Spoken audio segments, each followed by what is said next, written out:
नमस्कार दोस्तों, आपके अपने चैनल बीएसए की क्लासेस में आप सभी का स्वागत है। दोस्तों, आज की वीडियो बहुत ही इंपॉर्टेंट रहने वाली है खंड शिक्षा अधिकारी के अभ्यर्थियों के लिए, क्योंकि दोस्तों आज की वीडियो में हम कुल 120 प्रश्न आपके साथ डिस्कस करने वाले हैं जो आपके एंटायर सिलेबस को कवर कर रहे हैं। तो यह पेपर जो प्रैक्टिस पेपर है आपकी परीक्षा की प्रिपरेशन की दृष्टि से बहुत ही इंपॉर्टेंट रहने वाला है। तो चलिए दोस्तों, वीडियो को शुरू करते हैं और वीडियो पसंद आए तो इसे लाइक कीजिएगा, शेयर कीजिएगा, सपोर्ट कीजिएगा। तो दोस्तों, आज का सबसे पहला प्रश्न आप सभी के सामने, आइंस्टीन को नोबेल पुरस्कार से सम्मानित किया गया था। तो दोस्तों, विचार करके बताएं कि किस सिद्धांत के लिए आइंस्टीन को नोबेल पुरस्कार से सम्मानित किया गया था। जी, वर्ष 1921 में आइंस्टीन को नोबेल पुरस्कार से सम्मानित किया गया था। किस सिद्धांत के लिए? तो फिर प्रकाश वैद्युत प्रभाव के सिद्धांत के लिए उन्हें यह अवार्ड जो है वो दिया गया था। आप सभी को पता होगा दोस्तों, E बराबर mc स्क्वायर जो है आइंस्टीन ने समीकरण यह प्रतिपादित की थी। ऑप्शन नंबर ए इस प्रश्न के लिए जिन्होंने भी बताया बिल्कुल सही विकल्प हो जाएगा और वर्ष 1921 में नोबेल पुरस्कार उन्हें दिया गया था। चलिए दोस्तों, अगला प्रश्न देखते हैं। उत्तर प्रदेश में पूर्वांचल एक्सप्रेस मार्ग निम्नलिखित में से किस नगर से नहीं गुजरेगा? जी, उत्तर प्रदेश की महत्वपूर्ण परियोजना जिसके अंतर्गत 354 किलोमीटर लंबे एक पूर्वांचल एक्सप्रेस वे का निर्माण किया जाना है। और दोस्तों, अगर हम बात करें तो 9 जिले लखनऊ है, गाजीपुर, अमेठी, फैजाबाद, आजमगढ़, मऊ, बाराबंकी, अंबेडकर नगर और सुल्तानपुर है। ऑप्शन नंबर बी इस प्रश्न के लिए बिल्कुल सही विकल्प हो जाएगा, क्योंकि दोस्तों पूर्वांचल एक्सप्रेस वे 9 जिलों से गुजरेगा जिसमें बस्ती शामिल नहीं है। ऑप्शन नंबर बी इस प्रश्न के लिए जिन्होंने भी बताया बिल्कुल सही उत्तर है। चलिए मित्रों, अगला प्रश्न देखते हैं। जी, निम्न मंदिरों को कालानुक्रम में व्यवस्थित कीजिए और दिए गए विकल्पों में से सही उत्तर हमें बताना है। तो दोस्तों, 4 मंदिरों के नाम आपके समक्ष दिए गए हैं। विचार करके बताइए इस प्रश्न के लिए राइट ऑप्शन क्या होगा।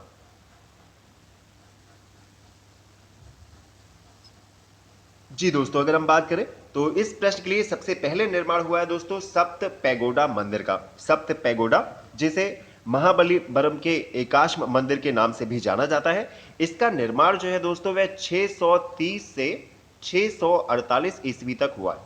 जी दोस्तों, 630 से 648 ईस्वी तक हुआ है। किसने करवाया था दोस्तों? नरसिंह वर्मन प्रथम ने इसका निर्माण करवाया था। इसके बाद की बात करें दोस्तों तो महाबलीपुरम का जो तटीय मंदिर है इसका निर्माण जो है वो 700 से 720 ईसा तक माना जाता है। और इसमें दोस्तों बीच में भगवान विष्णु का मंदिर है जिसके दोनों ओर शिव का मंदिर है। यह भी कई बार पूछ लिया जाता है। इसके बाद दोस्तों अगर हम बात करें तो बृहदीश्वर मंदिर का निर्माण इसके बाद हुआ है। कब हुआ था? तो 1003 ईसा से 1010 तक इसका निर्माण हुआ है। और गंगईकोंड चोलापुरम मंदिर जो है दोस्तों, इसका निर्माण जो है वो 1025 ईस्वी में हुआ। तो दोस्तों, अगर हम इस प्रश्न की बात करें तो ऑप्शन नंबर डी इस प्रश्न के लिए सही विकल्प हो जाएगा। 4 3 1 2। सबसे पहले सप्त पैगोडा मंदिर का निर्माण हुआ है 630 से 648 ईस्वी तक। उसके बाद महाबलीपुरम का तटीय मंदिर 700 से 720 ईसा तक। उसके बाद बृहदीश्वर मंदिर और सबसे जो नया मंदिर है दिए गए विकल्प है तो गंगईकोंड चोलापुरम का मंदिर है। तो ऑप्शन नंबर डी इस प्रश्न के लिए सही उत्तर हो जाएगा। चलिए दोस्तों, अगला प्रश्न देखते हैं।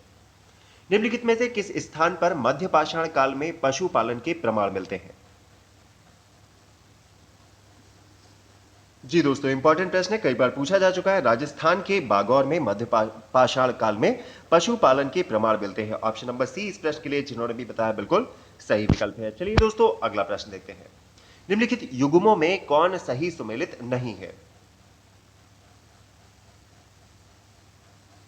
जी दोस्तों, अदीना मस्जिद की बात करें तो कई बार यह प्रश्न भी पूछा जा चुका है। अदीना मस्जिद जो है दोस्तों पश्चिम बंगाल में लखनौती से 20 मील दूर पंडुआ में स्थित है। तो इस प्रश्न के लिए ऑप्शन नंबर ए जिन्होंने भी बताया बिल्कुल सही उत्तर हो जाएगा। दोस्तों, इसके अलावा हमारा जो लाल दरवाजा मस्जिद है यह जौनपुर में स्थित है, दाखिल दरवाजा गौंड में और तीन दरवाजा जो है वो अहमदाबाद में स्थित है। तो बाकी तीनों जो है वो सही सुमेलित है। ऑप्शन नंबर ए इस प्रश्न के लिए सही विकल्प है। चलिए मित्रों, अगला प्रश्न।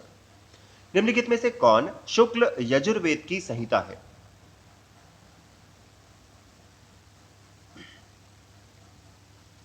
जी, ऑप्शन नंबर ए इस प्रश्न के लिए बिल्कुल सही हो जाएगा। वाजसने ऑप्शन नंबर ए इस प्रश्न के लिए बिल्कुल राइट ऑप्शन है। दोस्तों, यजुर्वेद जो है एक कर्मकांडीय वेद है और इसमें विभिन्न यज्ञों में संबंधित जो अनुष्ठान है उनकी विधियों का उल्लेख किया गया है। ऑप्शन नंबर ए इस प्रश्न के लिए बिल्कुल सही विकल्प है। चलिए दोस्तों, अगला प्रश्न।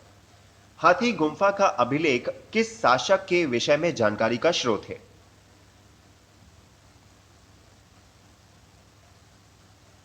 जी, हाथी गुम्फा के अभिलेख से खारवेल के विषय में जानकारी प्राप्त होती है। और दोस्तों खारवेल जो है कलिंग में राज करने वाले महामेघ वाहन वंश का तृतीय और सबसे महान सम्राट था। ऑप्शन नंबर ए इस प्रश्न के लिए बिल्कुल सही विकल्प है। चलिए दोस्तों अगला प्रश्न, सूर्य के प्रकाश में रंगों की संख्या कितनी होती है? जी दोस्तों, इंद्रधनुष में रंगों की संख्या कितनी होती है? जी, ऑप्शन नंबर डी बिल्कुल सही विकल्प हो जाएगा। सूर्य के प्रकाश में 7 रंग होते हैं। बेवग्योर थ्योरी आपने पढ़ी होगी दोस्तों। बेवग्योर थ्योरी जो आपको बताती है कि कौन कौन से रंग और उनका क्रम क्या है, तीव्रता क्या है। ऑप्शन नंबर डी इस प्रश्न के लिए जिन्होंने भी बताया सही उत्तर है। चलिए दोस्तों अगला प्रश्न, निम्नलिखित नेताओं में किसने क्रांतिकारी संगठन अभिनव भारत समाज की स्थापना की थी? जी दोस्तों, याद रखिएगा 1904 में स्थापना की गई थी अभिनव भारत समाज की। किसने स्थापना की थी? तो दोस्तों Vinayak Damodar Savarkar. Option number B इस प्रश्न के लिए बिल्कुल सही उत्तर है। वेरी गुड, जिन्होंने भी बताया बी सही उत्तर। चलिए दोस्तों अगला प्रश्न, निम्नलिखित युग्मों में कौन सही सुमेलित नहीं है? विचार करके बताएं दोस्तों। मरुस्थल और देशों के नाम आपके समक्ष दिए गए हैं, कौन जो है वो सही सुमेलित नहीं है?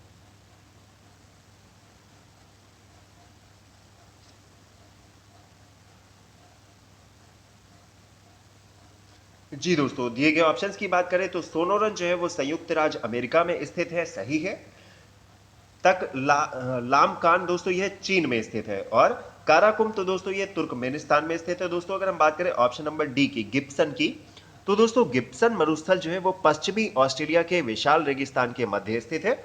और यह जो है द ग्रेट सैंडी रेगिस्तान और दी ग्रेट विक्टोरिया रेगिस्तान के बीच में है। तो यहां से आपका ऑप्शन नंबर डी जिन्होंने भी बताया बिल्कुल सही उत्तर हो जाएगा, क्योंकि गिब्सन जो है वो ऑस्ट्रेलिया में स्थित है। चलिए दोस्तों अगला प्रश्न, निम्नलिखित कथनों में कौन सही नहीं है? विचार करके बताएं दिए गए ऑप्शंस में से कौन इस प्रश्न के लिए सही ऑप्शन है। जी दोस्तों, काली मिट्टी को स्थानीय भाषा में रेगुर कहा जाता है, कथन सत्य है।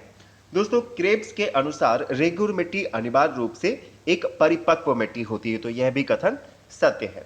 और दोस्तों अगर हम बात करें काली मिट्टी में आर्द्रता मतलब नमी धारण करने की उच्च क्षमता होती है, यह कथन भी सत्य है। जबकि अगर दोस्तों हम बात करें यह मिट्टी हिमालय क्षेत्र में पाई जाती है, तो यह कथन गलत हो जाएगा, क्योंकि यह जो है दोस्तों मध्य प्रदेश, कर्नाटक, महाराष्ट्र राज्य में विस्तारित है। तो ऑप्शन नंबर डी इस प्रश्न के लिए जिन्होंने भी बताया बिल्कुल सही विकल्प हो जाएगा। काली मिट्टी हिमालय क्षेत्र में नहीं पाई जाती है। चलिए मित्रों अगला प्रश्न देखते हैं।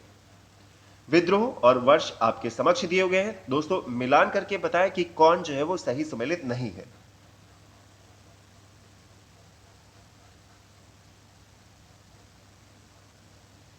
जी दोस्तों, अगर हम बात करें तो संथाल का विद्रोह 1855 में हुआ था। कोल विद्रोह जो है 1831 में हुआ था। खासी का विद्रोह दोस्तों 1829 में हुआ था। मगर हम बात करें अहोम विद्रोह की, तो दोस्तों यह घटना 1828 की है, ना कि 1815 की। तो दिए गए ऑप्शंस में से ऑप्शन नंबर डी जिन्होंने भी बताया इस प्रश्न के लिए बिल्कुल सही विकल्प हो जाएगा। दोस्तों कुंवर गोमधर कुंवर नाम था। तो अहोम विद्रोह जो है दोस्तों 1828 ईस्वी में गोमधर कुंवर के नेतृत्व में असम राज्य में हुआ था। ऑप्शन नंबर डी सही विकल्प है। चलिए दोस्तों अगला प्रश्न, दोस्तों मैकमोहन रेखा सीमा निर्धारित करती है, तो विचार करके बताएं किस किस देशों के मध्य मैकमोहन रेखा सीमा निर्धारित करती है।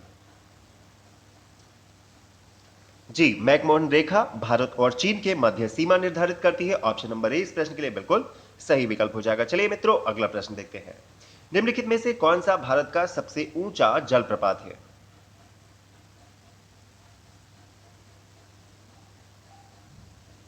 जी दोस्तों, कर्नाटक राज्य में स्थित कुंचिकल जलप्रपात भारत का सबसे ऊंचा जलप्रपात है। ऊंचाई की बात करें दोस्तों तो कुल 445 मीटर इसकी ऊंचाई है। ऑप्शन नंबर 20 प्रश्न के लिए बिल्कुल सही उत्तर है। चलिए दोस्तों अगला प्रश्न देखते हैं। सुएज नहर के बन जाने के पश्चात भारत और यूरोप के मध्य की सामुद्रिक दूरी कितनी कम हो गई?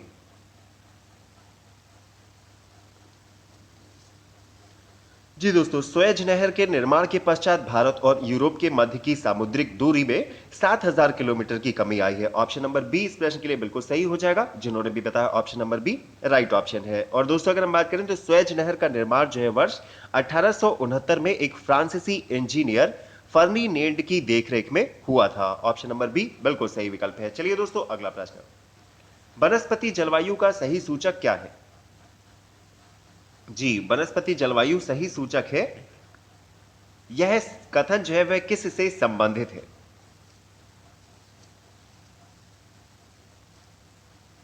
जी दोस्तों, प्रसिद्ध अमेरिकी ऋतु वैज्ञानिक थार्न थ्वेट ने यह कहा था। ऑप्शन नंबर ए इस प्रश्न के लिए जिन्होंने भी बताया बिल्कुल सही उत्तर है। चलिए मित्रों, अगला प्रश्न। निम्नलिखित देशों में किस में पंपास घास का मैदान स्थित है? जी, पंपास या पंपा जो है वह दक्षिण अमेरिका की उपजाऊ निचली भूमि है और इसका विस्तार जो है दोस्तों अर्जेंटीना के प्रांतों ब्यूनस आयर्स, ला पंपा, सांता फे और कोर्डोबा तक है। तो दिए गए ऑप्शंस में जिन्होंने भी बताया ऑप्शन नंबर ए अर्जेंटीना इस प्रश्न के लिए बिल्कुल सही उत्तर हो जाएगा। वेरी गुड, जिन्होंने भी बताया ऑप्शन नंबर ए। चलिए मित्रों, अगला प्रश्न देखते हैं। निम्नलिखित भारतीय मौसम मुख्यालयों को उनकी स्थापना के कालानुक्रम में व्यवस्थित कीजिए और नीचे दिए गए कूट से अपने सही उत्तर का चयन कीजिए। जी, मौसम मुख्यालय के नाम आपके समक्ष है। विचार करके बताएं कि किसकी स्थापना कब हुई थी, कौन पहले और कौन बाद में स्थापित हुआ था।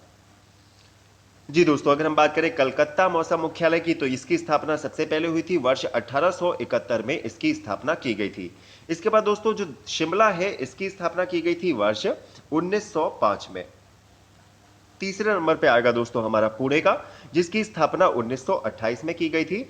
और हमारी राजधानी नई दिल्ली के मौसम मुख्यालय की जो स्थापना है दोस्तों वर्ष 1944 में की थी। तो दोस्तों अगर हम बात करें तो सबसे पहले कलकत्ता हुआ था, तो यहाँ पे कोड हो जाएगा 2। उसके बाद दोस्तों हुआ था शिमला का, तो कोड हो जाएगा हमारा 3।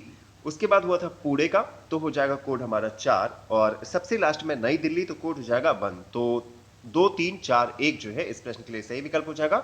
2 3 4 1 ऑप्शन नंबर डी इस प्रश्न के लिए राइट ऑप्शन है। चलिए दोस्तों, अगला प्रश्न। दोस्तों निम्न में से किसके द्वारा मानव विकास सूचकांक ह्यूमन डेवलपमेंट इंडेक्स सबसे पहले विकसित किया गया था? जी, ह्यूमन डेवलपमेंट इंडेक्स का प्रतिपादन वर्ष जो है वह 1990 में है और इसकी जो स्थापना की गई थी सबसे पहले इसे डेवलप किया गया था, तो वह यूनाइटेड नेशंस डेवलपमेंट प्रोग्राम से जुड़े अर्थशास्त्री महबूब उल हक तथा उसके सहयोगी अमर्त्य सेन ने किया था। ऑप्शन नंबर ए इस प्रश्न के लिए बिल्कुल सही विकल्प हो जाएगा। यूनाइटेड नेशंस डेवलपमेंट प्रोग्राम 1990 में एचडीआई का विकास किया गया था और इसमें अमर्त्य सेन की भी भूमिका रही थी। ऑप्शन नंबर ए इस प्रश्न के लिए जिन्होंने भी बताया राइट ऑप्शन है। चलिए मित्रों, अगला प्रश्न। निम्नलिखित में से कौन भारत में ग्रामीण रोजगार का सबसे बड़ा कार्यक्रम है? जी दोस्तों, इस प्रश्न में किसी को कोई डाउट नहीं होना चाहिए। ऑप्शन नंबर ए इस प्रश्न के लिए जिन्होंने भी बताया बिल्कुल सही विकल्प है। चलिए मित्रों, अगला प्रश्न देखते हैं। उत्तर प्रदेश के निम्नलिखित नगरों में से किसे स्मार्ट सिटी विकास कार्यक्रम में विकास के लिए केंद्रीय सरकार द्वारा नहीं चुना गया था? जी दोस्तों, लखनऊ, इलाहाबाद और कानपुर, इन तीनों को ही चयन किया गया था। ऑप्शन नंबर सी इस प्रश्न के लिए सही विकल्प हो जाएगा गाजियाबाद। चलिए दोस्तों, अगला प्रश्न। निम्नलिखित में से कौन मानव जनित जीवोम का एक उदाहरण है?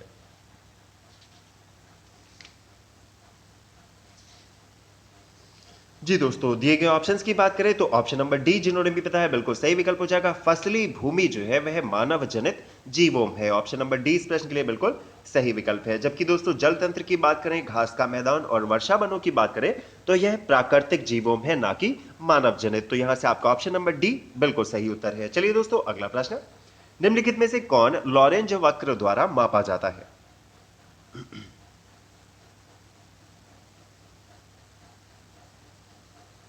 जी दोस्तों, इस वक्र को 1905 में मैक्स ओ लॉरेंज ने विकसित किया था और इस वक्र के द्वारा आय की विषमता को मापा जाता है। ऑप्शन नंबर डी इस प्रश्न के लिए बिल्कुल सही विकल्प हो जाएगा। इन इक्वलिटी ऑफ इनकम को मेजर करते हैं हम लॉरेंज कर्व द्वारा। ऑप्शन नंबर डी बिल्कुल सही ऑप्शन है। चलिए दोस्तों, अगला प्रश्न। निम्नलिखित में से कौन सा जानवर बिना पानी पिए सबसे लंबी अवधि तक रह सकता है?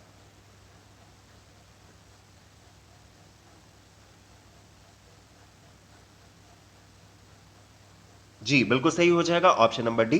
दोस्तों अगर हम बात करें तो कंगारू चूहा जो है वो बिना पानी पिए सबसे ज्यादा लंबी अवधि तक जीवित रहने वाला प्रमुख जीव है और यह कहां पाया जाता है? तो यह उत्तरी अमेरिका में पाया जाता है। ऑप्शन नंबर डी इस प्रश्न के लिए बिल्कुल सही उत्तर है। चलिए दोस्तों, अगला प्रश्न।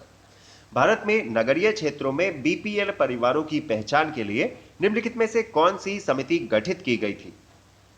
बीपीएल, बिलो पॉवर्टी लाइन, गरीबी रेखा से नीचे रहने वाले जो लोग हैं उनकी पहचान करने के लिए एक समिति का गठन किया गया था। नाम है हाशिम समिति। ऑप्शन नंबर डी इस प्रश्न के लिए जिन्होंने भी बताया बिल्कुल राइट ऑप्शन हो जाएगा। चलिए दोस्तों अगला प्रश्न। दोस्तों दाची ग्राम राष्ट्रीय उद्यान से किस से संबंधित है? दाची ग्राम राष्ट्रीय उद्यान जी जम्मू और कश्मीर राज्य में स्थित है और यहां पर दोस्तों हंगुल प्रजाति के हिरण पाए जाते हैं। ऑप्शन नंबर डी इस प्रश्न के लिए जिन्होंने भी बताया बिल्कुल सही विकल्प हो जाएगा। दाची ग्राम राष्ट्रीय उद्यान जम्मू कश्मीर में स्थित और हंगुल प्रजाति के जो हिरण है वह यहां पे पाए जाते हैं। चलिए दोस्तों, और हंगुल प्रजाति के हिरण को दोस्तों हम कश्मीरी हिरण कहकर भी जानते हैं। चलिए दोस्तों अगला प्रश्न। भारत में बाघ परियोजना कब शुरू की गई थी? जी भारत में बाघ परियोजना वर्ष 1972 में शुरू की गई थी। ऑप्शन नंबर बी इस प्रश्न के लिए जिन्होंने भी बताया सही विकल्प है। चलिए दोस्तों अगला प्रश्न। विश्व जैव विविधता दिवस कब मनाया जाता है?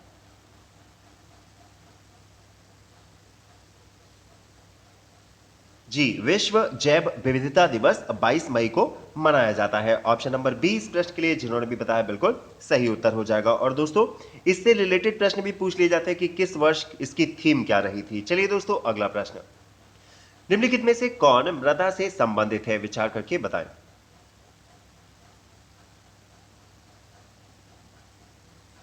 जी दोस्तों ऑप्शन नंबर ए बिल्कुल सही विकल्प हो जाएगा। एडेफिक मृदा से संबंधित प्रकृति है और दोस्तों यह जो है मिट्टी के पीएच मान, जल निकासी या रासायनिक गुणों से संबंधित है। ऑप्शन नंबर ए इस प्रश्न के लिए जिन्होंने भी बताया सही विकल्प हो जाएगा। अगला प्रश्न देखते हैं।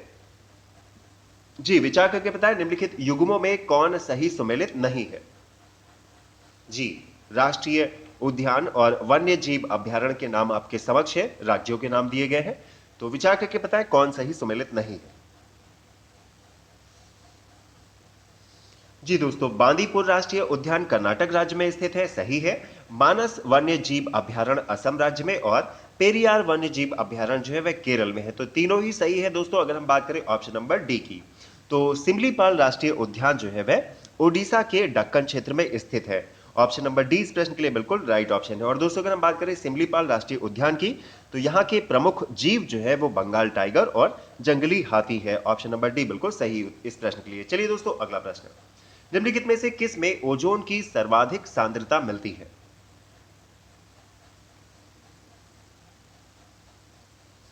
जी दोस्तों ओजोन की सर्वाधिक सांद्रता जो है वो समताप मंडल मतलब स्ट्रेटोस्फीयर में मिलती है। ऑप्शन नंबर सी इस प्रश्न के लिए जिन्होंने भी बताया बिल्कुल राइट ऑप्शन हो जाएगा। दोस्तों अगर हम बात करें तो ओजोन ऑक्सीजन के 3 परमाणुओं से मिलकर बनने वाली एक गैस होती है जो वायुमंडल में बहुत कम मात्रा, कितनी, 0.2% पाई जाती है। और ओजोन जो है वह सूर्य से आने वाली हानिकारक पराबैंगनी किरणों को अवशोषित कर पृथ्वी पर रहने वाले जीव जंतुओं की रक्षा करती है, हमारी रक्षा करती है ये ओजोन लेयर। तो ऑप्शन नंबर सी इस प्रश्न के लिए सही उत्तर है। अगला प्रश्न देखते हैं।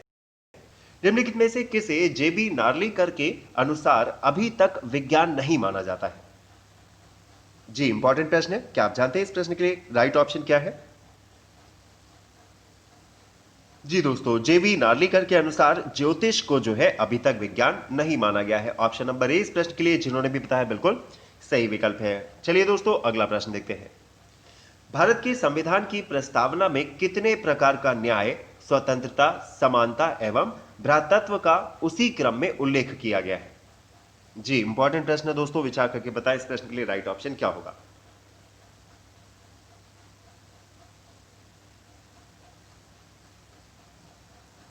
जी दोस्तों संविधान की प्रस्तावना में 3 प्रकार का न्याय, कौन कौन सा, सामाजिक, आर्थिक और राजनीतिक, और 5 प्रकार की स्वतंत्रता है, कौन कौन सी है दोस्तों, विचार, अभिव्यक्ति, विश्वास, धर्म, उपासना, 2 प्रकार की समानता, किस प्रकार की, प्रतिष्ठा और अवसर, और 1 प्रकार का भ्रातृत्व का उल्लेख किया गया है। तो ऑप्शन नंबर ए इस प्रश्न के लिए जिन्होंने भी बताया बिल्कुल राइट ऑप्शन हो जाएगा। दोस्तों 3 प्रकार का न्याय हो जाएगा, कौन कौन सा है, सामाजिक, आर्थिक और राजनीतिक, 5 प्रकार की दोस्तों स्वतंत्रता है, किस प्रकार की, विचार, अभिव्यक्ति, विश्वास, धर्म और उपासना, 2 प्रकार की दोस्तों समानता है, प्रतिष्ठा और अवसर की, और 1 प्रकार का भ्रातृत्व है। तो ऑप्शन नंबर ए इस प्रश्न के लिए जिन्होंने भी बताया वेरी गुड, बिल्कुल सही उत्तर है। चलिए दोस्तों अगला प्रश्न।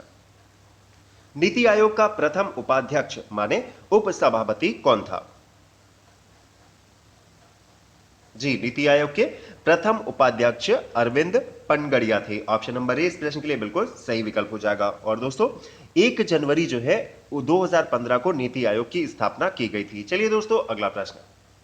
सूर्य के प्रकाश से परावैंगनी विकिरण अभिक्रिया निम्न में से क्या पैदा करती है? जी, ऑप्शन नंबर सी बिल्कुल सही विकल्प हो जाएगा इस प्रश्न के लिए। चलिए दोस्तों अगला प्रश्न। डीएनए की द्विकुंडलीय संरचना किसके द्वारा दी गई थी? जी, डीएनए की द्विकुंडलीय संरचना वर्ष 1953 में जेडी वाटसन और FHC क्रिक द्वारा प्रस्तावित की गई थी। और इसके बाद दोस्तों इसके लिए इन्हें जो है 1962 में नोबेल पुरस्कार भी दिया गया था। ऑप्शन नंबर बी इस प्रश्न के लिए जिन्होंने भी बताया बिल्कुल सही विकल्प हो जाएगा, वाटसन तथा क्रिक। चलिए दोस्तों अगला प्रश्न। निम्नलिखित विद्युत चुंबकीय विकिरणों से किसकी ऊर्जा अधिकतम होती है?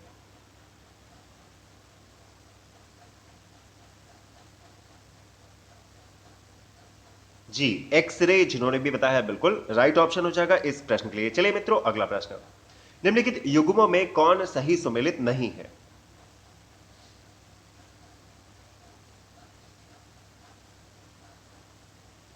जी दोस्तों, रेनेटिंग की बात करें तो यह पनीर में पाया जाता है। जैव प्रौद्योगिकी किससे संबंधित है? तो प्लाज्मोडेस्म से संबंधित है।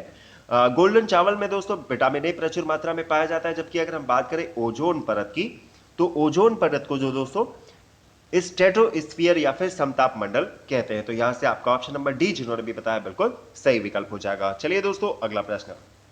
मीथेन निम्न में से किस से निकलती या फिर उत्सर्जित होती है?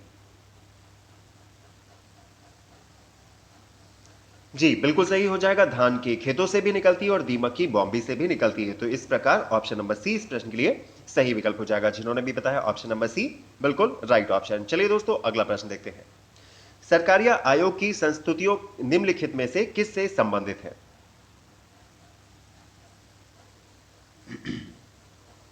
जी दोस्तों, सरकारी आयोग का गठन जो है वर्ष 1983 में किया गया था। कब किया गया था? 1983 में इसका गठन किया गया था।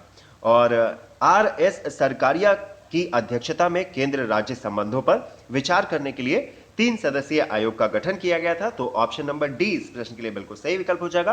केंद्र राज्य संबंध की संस्तुतियों से संबंधित है सरकारिया आयोग। ऑप्शन नंबर डी बिल्कुल राइट ऑप्शन है। अगला प्रश्न। भारतीय संविधान में भारत की आधिकारिक भाषा में जुड़े प्रावधानों में संसद संशोधन कर सकती है। तो विचार करके बताएं किसके द्वारा? जी, संसद अपने सदस्यों के साधारण बहुमत द्वारा आधिकारिक भाषा से जुड़े प्रावधानों में संशोधन कर सकती है। ऑप्शन नंबर ए बिल्कुल सही उत्तर हो जाएगा। चलिए दोस्तों अगला प्रश्न। डिंग एक्सप्रेस क्या है? यदि आपने नाम सुना है डिंग एक्सप्रेस का तो विचार करके बताएं यह क्या है।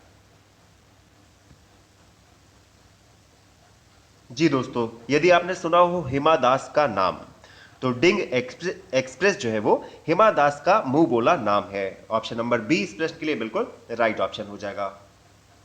अगला प्रश्न। सर्वप्रथम संसदात्मक सरकार किस देश में आरंभ की गई थी? इंपॉर्टेंट प्रश्न, मोस्ट इंपॉर्टेंट प्रश्न दोस्तों, विचार करके बताएं।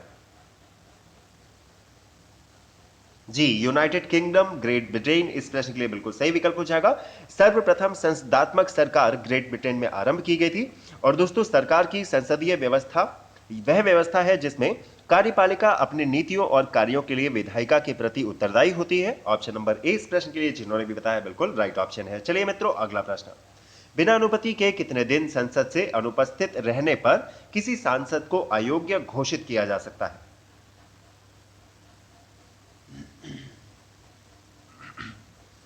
जी दोस्तों, यदि कोई सांसद सदन में बिना अनुमति के 60 दिनों तक अनुपस्थित रहता है तो उसे सदन से निलंबित किया जा सकता है। ऑप्शन नंबर बी इस प्रश्न के लिए जिन्होंने भी बताया बिल्कुल राइट ऑप्शन है। और दोस्तों यहां से आप समझ सकते हैं कि प्राइवेट और सरकारी सेक्टर में कितना अंतर है।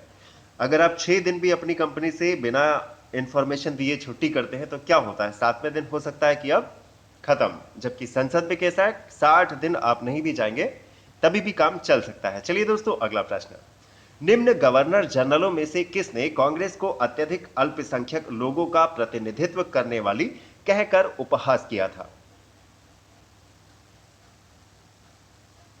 जी, कांग्रेस की स्थापना हुई थी दोस्तों 1855 में। और अगर हम बात करें इस प्रश्न के लिए तो ऑप्शन नंबर ए जिन्होंने भी बताया लॉर्ड डफरिन। तो लॉर्ड डफरिन ने कहा था कांग्रेस को कि यह जो है अत्यधिक अल्पसंख्यक लोगों का प्रतिनिधित्व करने वाली संस्था है। ऑप्शन नंबर ए इस प्रश्न के लिए बिल्कुल सही विकल्प है। चलिए दोस्तों अगला प्रश्न।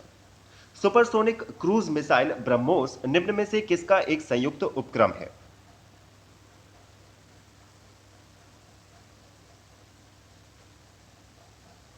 जी दोस्तों, supersonic cruise missile BrahMos Bharat और रूस का एक संयुक्त उपक्रम है। और दोस्तों ब्रह्मोस नाम इसे क्यों दिया गया? तो दोस्तों इसका ब्रह्मोस नाम जो है भारत के ब्रह्मपुत्र और रूस के मस्कोवा नदी के शुरुआती अक्षरों से मिलकर रखा गया है। रेंज की बात करें तो 300 से 500 किलोमीटर इसकी रेंज, और बाद में इसकी रेंज को बढ़ाया भी गया। तो ऑप्शन नंबर ए इस प्रश्न के लिए बिल्कुल राइट ऑप्शन है। चलिए दोस्तों अगला प्रश्न। निम्न में से सिंधु सभ्यता से संबंधित कौन से केंद्र उत्तर प्रदेश में स्थित है?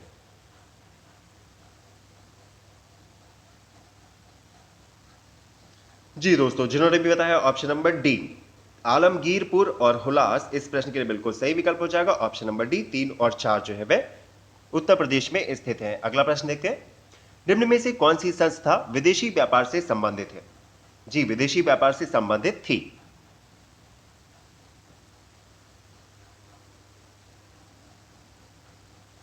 जी दोस्तों, जिन्होंने भी बताया ऑप्शन नंबर सी। दोस्तों नानादेशी नामक संस्था जो है विदेशी व्यापार से संबंधित थी, जो होयसल साम्राज्य के समय स्थापित हुई थी। और इस संस्था ने दोस्तों मगध, मलाया, नेपाल और फारस जैसे देशों के साथ वैदेशिक संबंध स्थापित किए थे। ऑप्शन नंबर सी इस प्रश्न के लिए बिल्कुल राइट ऑप्शन है। चलिए दोस्तों अगला प्रश्न। जी विचार करके बताएं दोस्तों, BIFR किस से संबंधित है? BIFR दिए गए विकल्पों में किस से संबंधित है? जी ऑप्शन नंबर ए इस प्रश्न के लिए बिल्कुल राइट ऑप्शन हो जाएगा। रुग्ण औद्योगिक इकाइयों के पुनर्निर्माण से संबंधित है BIFR। ऑप्शन नंबर ए इस प्रश्न के लिए सही विकल्प है। चलिए दोस्तों अगला प्रश्न। निम्न युग्मों में कौन सुमेलित नहीं है? स्थान और नेतृत्व आपके समक्ष दिए गए हैं। विचार करके बताएं कि कौन नेतृत्वकर्ता किस स्थान से संबंधित नहीं था। जी दोस्तों, संभलपुर तो बिल्कुल ठीक है। इनका जो स्थान था सुरेंद्र शाही का संबलपुर था। राधा कृष्ण दंड सेना का स्थान दोस्तों गंजाम था। गुलाब सिंह का कश्मीर था। जबकि दोस्तों अगर हम बात करें लियाकत अली की, तो लियाकत अली का जो स्थान था आंदोलन का वह लखनऊ ना होकर इलाहाबाद था, जो वर्तमान में हो गया है प्रयागराज। तो ऑप्शन नंबर डी इस प्रश्न के लिए जिन्होंने भी बताया बिल्कुल सही विकल्प है। चलिए दोस्तों अगला प्रश्न देखते हैं। भारत के निम्नलिखित राज्यों में से किसकी तट रेखा सबसे लंबी है? मोस्ट इंपॉर्टेंट प्रश्न है दोस्तों। कनाडा देश है जिसकी समुद्री तट रेखा जो है विश्व में सबसे ज्यादा लंबी है। और अगर हम बात करें भारत की, तो भारत के किस राज्य की? बिल्कुल ठीक, गुजरात राज्य की जो तट रेखा है वह सबसे ज्यादा लंबी है। ऑप्शन नंबर डी इस प्रश्न के लिए जिन्होंने भी बताया बिल्कुल राइट ऑप्शन है। लगभग दोस्तों 1215 किलोमीटर की तट रेखा है हमारे गुजरात राज्य की। Option number D right option. चलिए दोस्तों अगला प्रश्न। मध्यकालीन भारत के ऐतिहासिक स्रोतों में चकला शब्द का प्रयोग हुआ था। तो दोस्तों यह शब्द जो है वो किस से संबंधित है?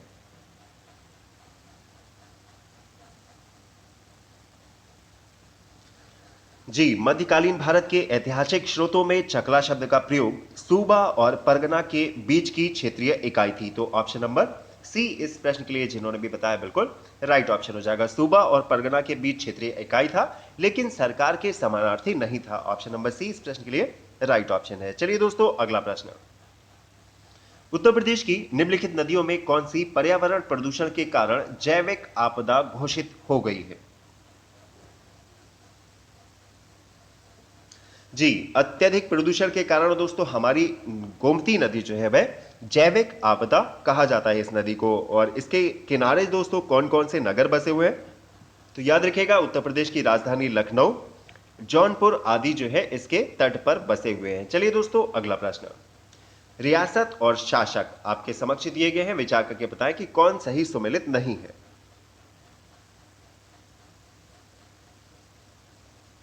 जी दोस्तों, देवगिरी का शासक शंकरदेव था, यह कथन सत्य है।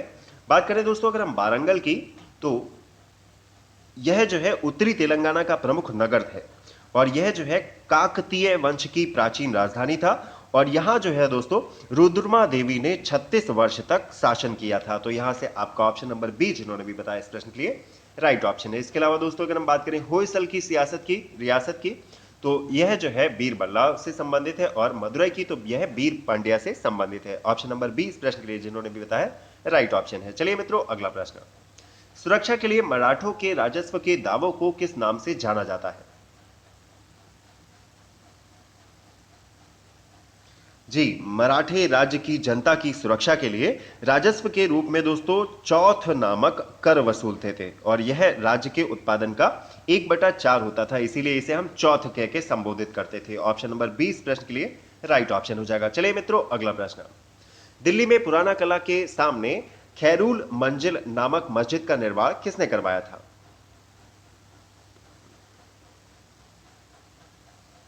जी, दिल्ली में पुराना किला के सामने खैरूल मंजिल नामक मस्जिद का निर्माण माहम अंगा ने करवाया था। ऑप्शन नंबर डी इस प्रश्न के लिए बिल्कुल सही विकल्प हो जाएगा, जिन्होंने भी बताया बिल्कुल राइट ऑप्शन है। चलिए दोस्तों अगला प्रश्न, निम्नलिखित को कालानुक्रम में व्यवस्थित कीजिए और नीचे दिए गए कूट से सही उत्तर का चयन कीजिए।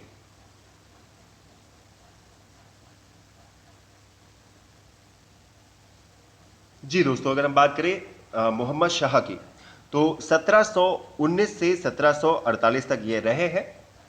जी, 1719 से 1748 तक।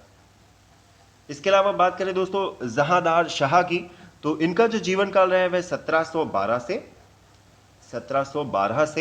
1713 तक है, इनका शासनकाल रहा है। इसके बाद दोस्तों अगर हम आलमगीर द्वितीय की बात करें, तो 1754 से 1758 तक इनका शासन रहा है, 54 से 58 तक। और बात करें अहमद शाह की, तो 1748 से 1754 तक इनका शासनकाल रहा है। तो दोस्तों अगर हम देखें तो इस प्रश्न के लिए हमारा ऑप्शन नंबर बी जो है बिल्कुल सही विकल्प हो जाएगा। सबसे पहले शासनकाल रहा है 1712 से 13 तक जहांदार शाह का। उसके बाद दोस्तों अगर हम देखें तो मोहम्मद शाह 1719 से 48। तीसरे नंबर पे दोस्तों आते हैं हमारे आलमगीर अहमद शाह, क्योंकि 48 से 54 तक है, और 54 से 58 तक आलमगीर द्वितीय है। तो ऑप्शन नंबर बी इस प्रश्न के लिए सही विकल्प है। वेरी गुड, जिन्होंने भी बताया ऑप्शन नंबर बी बिल्कुल सही विकल्प है। और इस प्रकार के प्रश्न दोस्तों अक्सर ही पूछे जाते हैं। तो आप जो है प्रमुख राष्ट्रीय आंदोलन किसके द्वारा चलाए गए, किस वर्ष में चलाए गए, और किस मंदिर का निर्माण किस वर्ष में करवाया गया, किस राजा के द्वारा करवाया गया, इस प्रकार के प्रश्नों पर आपको फोकस करना चाहिए। चलिए मित्रों अगला प्रश्न, विश्व प्रसिद्ध भगवान वेंकटेश्वर का मंदिर निम्नलिखित पहाड़ियों में से किस में अवस्थित है? जी, तिरुपति के मंदिर के नाम से भी इसे जाना जाता है। ऑप्शन नंबर डी बिल्कुल राइट ऑप्शन हो जाएगा, मल्लमल्ला पहाड़ियों के मध्य स्थित है। चलिए दोस्तों अगला प्रश्न, दोस्तों राजस्थान मरुस्थल अथवा थार मरुस्थल निम्नलिखित में से किसका विस्तार है?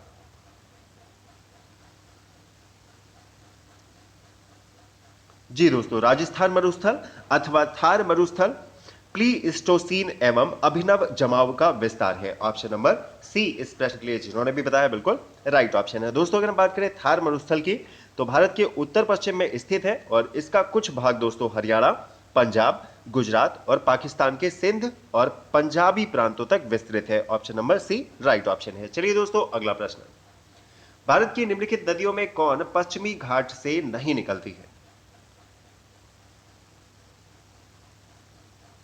जी दोस्तों, ताप्ती नदी या फिर तापी नदी के नाम से जानी जाती है। यह जो है दोस्तों मध्य प्रदेश के बैतूल जिले के सुल्ताई नामक स्थान से सतपुड़ा पर्वत से निकलती है। तो ऑप्शन नंबर बी इस प्रश्न के लिए बिल्कुल राइट ऑप्शन है। चलिए दोस्तों अगला प्रश्न, निम्नलिखित राज्यों में कौन इलायची एवं काली मिर्च का सबसे बड़ा उत्पादक है?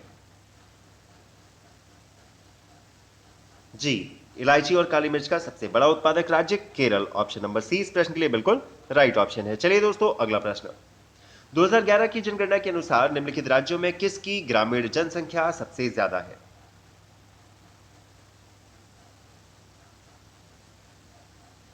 जी दोस्तों, उत्तर प्रदेश की आबादी सबसे ज्यादा है, लगभग 20 करोड़ 2011 की जनसंख्या के अनुसार।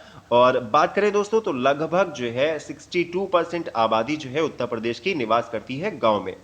तो 15 करोड़ से ज्यादा आबादी जो है उत्तर प्रदेश की गांव में निवास करती है, जो कि बाकी राज्यों की तुलना में बहुत ज्यादा है। ऑप्शन नंबर डी इस प्रश्न के लिए बिल्कुल राइट ऑप्शन है। चलिए दोस्तों अगला प्रश्न, निम्न घटनाओं को पृथ्वी पर उनके उत्पन्न होने के कालानुक्रम के अनुसार व्यवस्थित कीजिए और दिए गए विकल्पों में से दोस्तों सही विकल्प बताइए।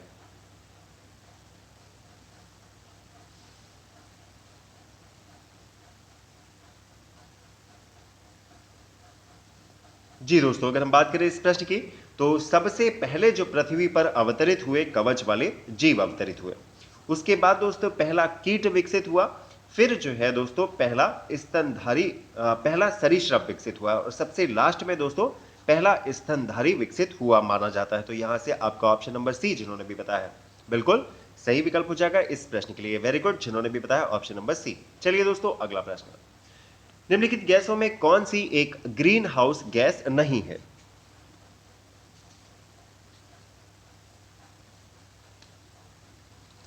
जी दोस्तों, ग्रीन हाउस गैस जो है वो वायुमंडल में उपस्थित वह गैसें हैं जो तापीय अवरक्त विकिरण की रेंज के अंतर्गत विकिरणों को अवशोषण एवं उत्सर्जन करती हैं। और दोस्तों अगर हम बात करें तो पृथ्वी के वायुमंडल में पाई जाने वाली जो प्रमुख ग्रीन हाउस गैसें हैं उसके अंतर्गत जलवाष्प, carbon dioxide, methane, nitrous oxide और क्लोरोफ्लोरोकार्बन है। तो दिए गए ऑप्शंस में से हमारा ऑप्शन नंबर डी जिन्होंने भी बताया है ऑक्सीजन इस प्रश्न के लिए बिल्कुल सही विकल्प है। चलिए दोस्तों अगला प्रश्न, वर्तमान में जनसंख्या के सुखों का परित्याग किए बिना भविष्य के लिए ऊर्जा तथा अन्य संसाधनों की बचत निम्न में से कौन सी अवधारणा की परिभाषा है?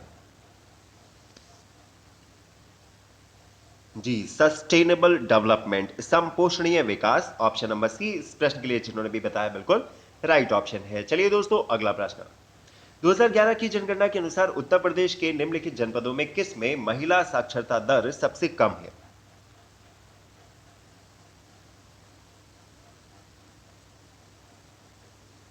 जी दोस्तों, अगर हम बात करें दिए गए विकल्पों की, तो जो रामपुर है, रामपुर की जो महिला साक्षरता दर है 2011 की जनगणना के अनुसार वह 44.44% है। इसके बाद दोस्तों अगर हम बात करें बलरामपुर की, तो बलरामपुर की जो महिला साक्षरता दर है वह 37.43 है। श्रावस्ती की बात करें दोस्तों तो 34.78 और बहराइच की बात करें तो बहराइच की जो महिला की साक्षरता दर है वह 39.18 थी। तो यहां से आप देख सकते हैं कि श्रावस्ती की जो महिलाओं की साक्षरता दर है वह दिए गए विकल्पों में से सबसे कम है। ऑप्शन नंबर सी इस प्रश्न के लिए बिल्कुल सही विकल्प है। चलिए दोस्तों अगला प्रश्न, निम्नलिखित देशों में कौन सा विश्व में आयोडीन का अग्रणी उत्पादक है?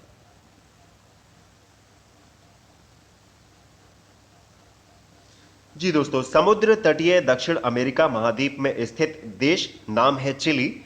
तो ऑप्शन नंबर सी इस प्रश्न के लिए जिन्होंने भी बताया बिल्कुल राइट ऑप्शन है। और दोस्तों समुद्र के तट पर स्थित है, इसी कारण यह नमक का बड़े मात्रा में, आयोडीन का बड़े मात्रा में उत्पादन करता है। ऑप्शन नंबर सी बिल्कुल राइट ऑप्शन। चलिए दोस्तों अगला प्रश्न, निम्नांकित में कौन भारत में गरीबी रेखा का निर्धारण करता है?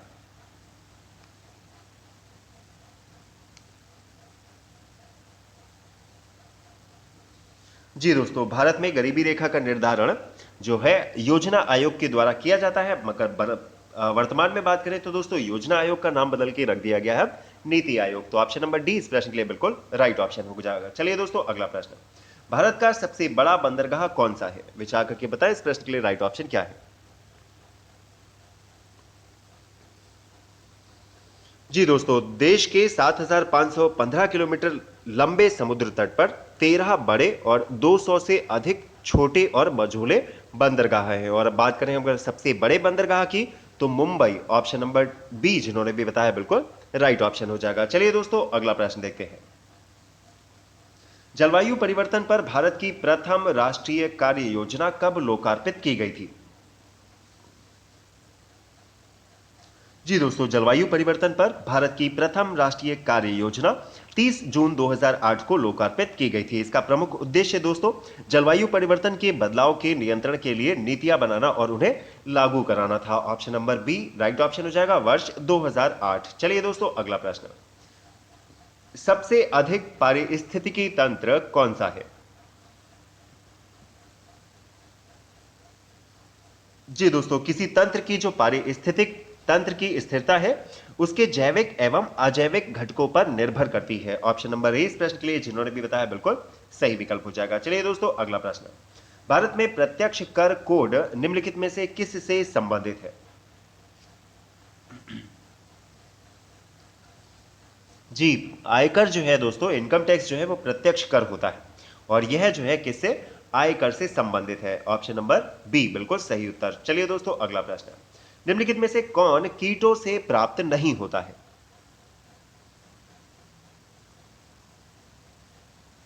जी, अगर हम बात करें दिए गए विकल्प की तो दोस्तों मोती जो है एक मोलस्का प्राणी से प्राप्त होता है और यह कीटों से प्राप्त नहीं होता है। और दोस्तों मोती बनाने वाले जीव का नाम जो है पर्ल ओयस्टर होता है और यह समुद्री जीव है। ऑप्शन नंबर डी बिल्कुल सही उत्तर हो जाएगा इस प्रश्न के लिए। चलिए दोस्तों अगला प्रश्न, हरित ग्रह प्रभाव क्या है? ग्रीन हाउस इफेक्ट क्या है? जी, वैश्विक ताप में वृद्धि, increase in the global temperature. Option number A इस प्रश्न के लिए बिल्कुल राइट ऑप्शन है। चलिए मित्रों अगला प्रश्न, निम्नलिखित में से कौन ने सामान्य परिस्थिति में वृक्ष के पत्तों की सरसराहट का डेसिबल स्तर प्रदर्शित करता है?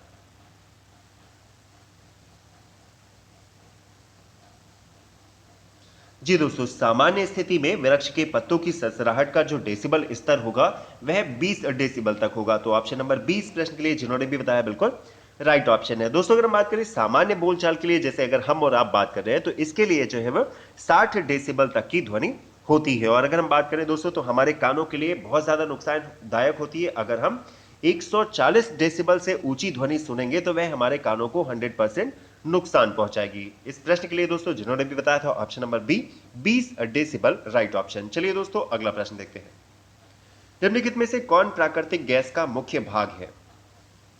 जी, जनरल साइंस से आपके कई सारे प्रश्न पूछे जाते हैं और अगर हम बात करें प्राकृतिक गैस का मुख्य घटक तो दोस्तों मीथेन। ऑप्शन नंबर डी बिल्कुल सही विकल्प हो जाएगा। 60 से 90% पाई जाती है मीथेन। तो दिए गए ऑप्शंस में से हमारा option number D right option है। चलिए दोस्तों अगला प्रश्न देखते हैं, पशुओं को दिया जाने वाला कौन सा दर्द निवारक भारत में गिद्धों के लगभग विलुप्त होने के लिए रिस्पॉन्सिबल है?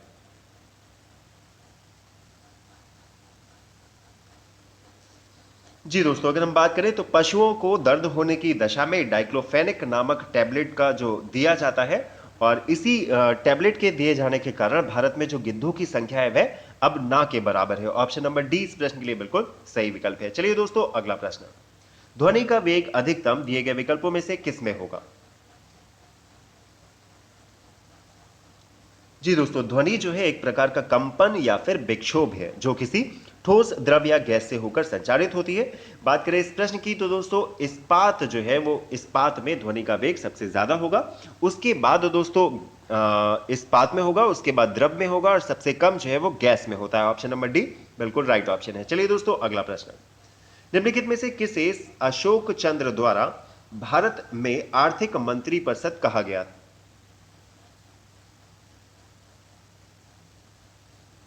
जी, अशोक चंद्र की बात करें दोस्तों, प्रमुख प्रशासनिक विश्लेषण है और कहते हैं दोस्तों कि योजना आयोग की अपरिभाषित पद स्थिति और इसके विचारार्थ विषयों के वृहद क्षेत्र के कारण इसे आर्थिक मंत्रिपरिषद कहा जाता है। ऑप्शन नंबर ए बिल्कुल सही विकल्प है। चलिए दोस्तों अगला प्रश्न, निम्नलिखित देशों में कौन सा 2015 में सर्वाधिक CO2 का उत्सर्जक था?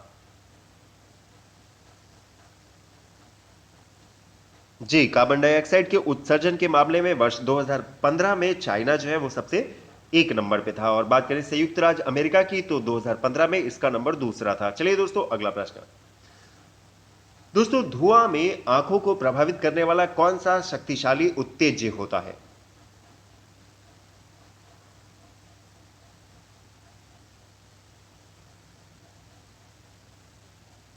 जी, जिन्होंने भी बताया option number D peroxy acetyl nitrate. Option number D इस प्रश्न के लिए बिल्कुल राइट ऑप्शन है। पराक्सी दोस्तों, पराक्सी एसिटाइल नाइट्रेट एक जो है द्वितीयक प्रदूषक है जो प्रकाश सासायनी स्मॉग में पाया जाता है और इसमें आंखों में जलन और श्वसन रोग होने की संभावना जो है सबसे ज्यादा रहती है। ऑप्शन नंबर डी इस प्रश्न के लिए जिन्होंने भी बताया सही विकल्प हो जाएगा। चलिए दोस्तों अगला प्रश्न देखते हैं, यूनेस्को के विश्व विरासत स्थल में भारत के किस शहर को 2019 में शामिल किया गया है?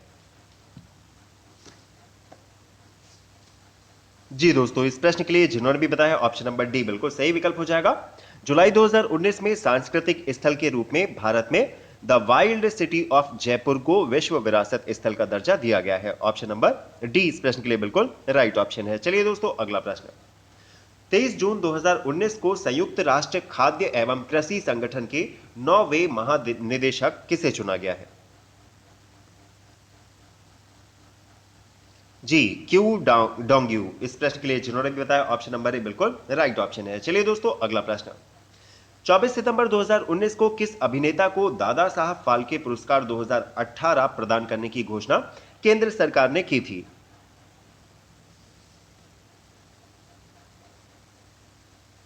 जी दोस्तों, ऑप्शन नंबर सी बिल्कुल सही विकल्प हो जाएगा। हमारे सदी के अभिनेता अमिताभ बच्चन को दादा साहब फाल्के पुरस्कार 2018 प्रदान करने की घोषणा केंद्र सरकार द्वारा की गई थी। चलिए मित्रों अगला प्रश्न। किस भारतीय फिल्म को फरवरी 2020 में घोषित किए जाने वाले 92nd ऑस्कर पुरस्कार के लिए भारत की आधिकारिक प्रविष्टि के रूप में चयन किया गया था? जी, गली बॉय। ऑप्शन नंबर सी बिल्कुल राइट ऑप्शन हो जाएगा। डायरेक्शन किसका था? जोया अख्तर का डायरेक्शन था। चलिए दोस्तों अगला प्रश्न। सैफ अंडर 15 महिला फुटबॉल चैंपियनशिप 2019 की विजेता टीम कौन सी है?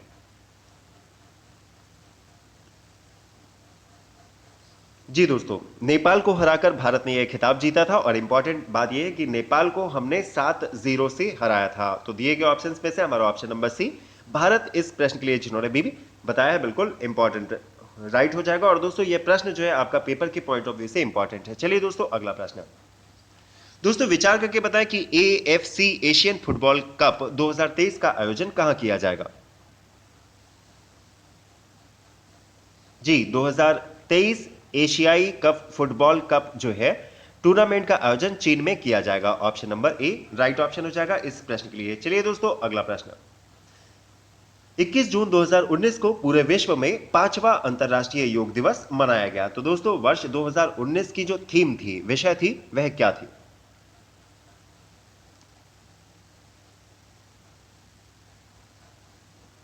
जी, जिन्होंने भी बताया ऑप्शन नंबर डी जलवायु कार्यवाही के लिए योग या फिर yoga for climate action. Option number D बिल्कुल राइट ऑप्शन है। चलिए दोस्तों अगला प्रश्न। निम्नलिखित को सुमेलित कीजिए। तो दोस्तों तिथियां और दिवस जो है आपके समक्ष दिए गए हैं। विचार करके बताएं कि किस तिथि को हम किस दिवस के रूप में मनाते हैं। जी दोस्तों, अगर हम बात करें तो 24 अक्टूबर को हम क्या मनाते हैं? विश्व पोलियो दिवस के रूप में हम मनाते हैं। 24 अक्टूबर को कोड हो जाएगा दोस्तों हमारा 4। 18 नवंबर को दोस्तों हम विश्व प्राण दिवस के रूप में मनाते हैं। कोड हो जाएगा 3। 22 मार्च की बात करें दोस्तों तो 22 मार्च को जो है विश्व जल दिवस के रूप में मनाया जाता है। तो कोड हो जाएगा हमारा 2। और 28 फरवरी को दोस्तों हम राष्ट्रीय विज्ञान दिवस के रूप में मनाते हैं। तो दिए गए ऑप्शंस में से जिन्होंने भी बताया ऑप्शन नंबर ए इस प्रश्न के लिए राइट ऑप्शन है। 4 3 2 1 इस प्रश्न के लिए बिल्कुल सही विकल्प। चलिए दोस्तों अगला प्रश्न। मई 2019 में किस राज्य सरकार के द्वारा उजाला क्लिनिक नामक योजना को फिर से शुरू करने का निर्णय लिया गया था?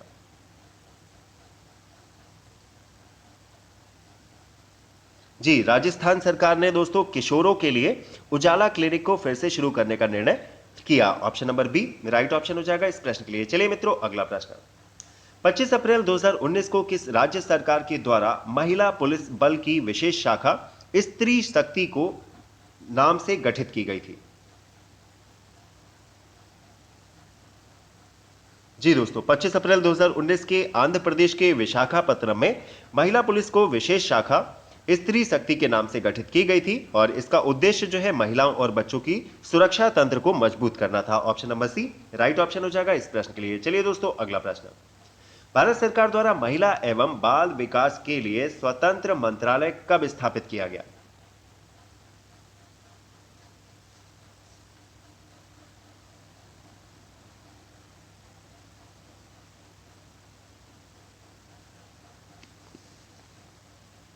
जी दोस्तों, इंपॉर्टेंट प्रश्न है, जल्दी से विचार करके बताएं इस प्रश्न के लिए राइट ऑप्शन क्या होगा? जी, ऑप्शन नंबर डी इस प्रश्न के लिए जिन्होंने भी बताया बिल्कुल राइट ऑप्शन हो जाएगा। वर्ष 2006 में इसकी स्थापना की गई थी। चलिए दोस्तों अगला प्रश्न देखते हैं। लोकसभा में केंद्र शासित क्षेत्रों का सर्वाधिक प्रतिनिधित्व कितना हो सकता है? विचार करके बताएं। जी दोस्तों, वर्तमान में लोकसभा की अधिकतम संख्या कितनी है? 552 हो सकती है, जिसमें से 530 जो है वो सदस्य हैं राज्यों से और 20 से अधिक जो है वो केंद्र शासित प्रदेशों से निर्वाचित हो सकते हैं। विकल्प नंबर बी इस प्रश्न के लिए जिन्होंने भी बताया बिल्कुल सही विकल्प है। चलिए दोस्तों अगला प्रश्न। निम्नलिखित में से उत्तर प्रदेश का कौन सा जिला विशिष्ट और उत्कृष्ट डिजाइनों वाले कालीन के उत्पादन और निर्यात के लिए प्रसिद्ध है?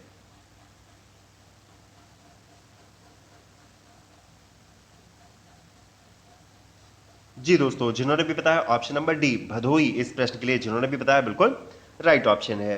चलिए दोस्तों, अगला प्रश्न। प्रसिद्ध भारतीय तबला वादक का नाम बताइए जिसका जन्म उत्तर प्रदेश के वाराणसी में कबीर चौरा में हुआ और जो बनारस घराने से संबंधित है।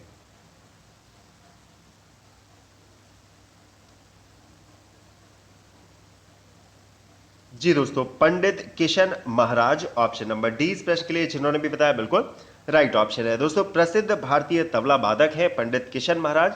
इनका जन्म जो है काशी के करीब चौरा मोहल्ले में वर्ष 1923 में हुआ था। ऑप्शन नंबर डी इस प्रश्न के लिए जिन्होंने भी बताया बिल्कुल सही विकल्प है। चलिए दोस्तों, अगला प्रश्न। उत्तर प्रदेश के उस लोकगीत का नाम बताएं जो मानसून के महीनों में गाया जाता है और जो विरह के भाव को दर्शाता है।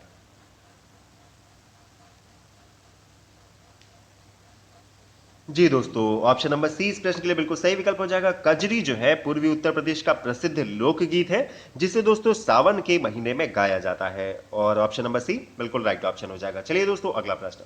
कानपुर में 1966 में स्थापित किस विश्वविद्यालय का नाम एक मराठा राजा के नाम पर रखा गया है? जी, हमारे महान छत्रपति साहू जी महाराज। ऑप्शन नंबर सी इस प्रश्न के लिए जिन्होंने भी बताया बिल्कुल राइट ऑप्शन हो जाएगा।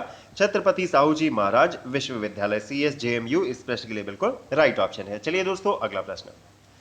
कुशीनगर बौद्ध लोगों का एक लोकप्रिय पर्यटन है, तो दोस्तों यहां पर क्या है?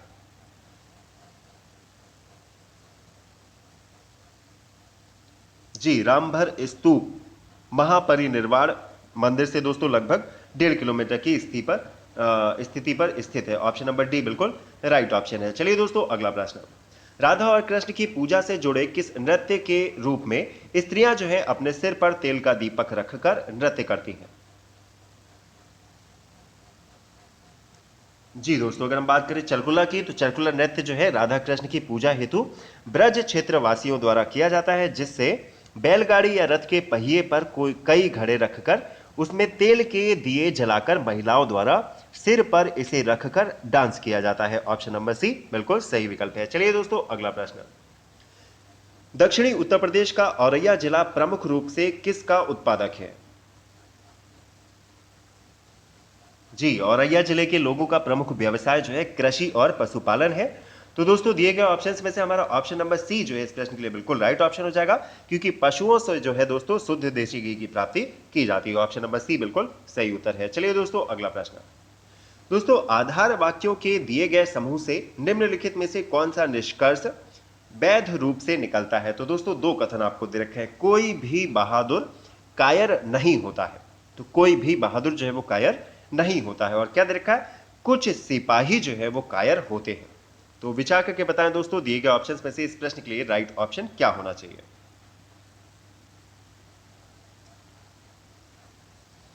जी दोस्तों, पहली लाइन में हमें दे रखा है कि कोई भी बहादुर जो है वो कायर नहीं होता है और कुछ सिपाही जो है वो कायर होते हैं। तो दोस्तों, बहादुर जो है वो कायर नहीं है, तो ये समझ लीजिए ये है बहादुर और ये रहे कायर, क्योंकि कोई भी बहादुर जो है वो कायर नहीं होता है, ठीक है। और ये रहे सिपाही, तो एक कंडीशन तो ये हो सकती है। इसके अलावा दूसरी कंडीशन क्या हो सकती है दोस्तों? ये रहे हमारे सिपाही, सिपाही को हम एस से रिप्रेजेंट करते हैं। ये रहे बहादुर, इसे हम बी से रिप्रेजेंट करते हैं। और ये रहे कायर, तो यहां से देखिए दोस्तों, कुछ सिपाही जो है वो कायर है और कुछ सिपाही बहादुर है, तो यहां से यह स्थिति स्पष्ट है। तो दोस्तों, अगर हम बात करें इस प्रश्न के लिए कि कुछ सिपाही बहादुर नहीं होते हैं, इस प्रश्न के लिए बिल्कुल सही विकल्प हो जाएगा। यही निष्कर्ष इससे निकल सकता है, क्योंकि दोस्तों यहां पर कुछ सिपाही जो है वो बहादुर है और कुछ सिपाही जो है वो कायर है। तो यहां से आपका ऑप्शन नंबर सी बिल्कुल सही विकल्प हो जाएगा। कुछ सिपाही जो है बहादुर नहीं होते हैं। चलिए दोस्तों, अगला प्रश्न। निम्नलिखित आकृतियों में से कौन शेष से भिन्न है?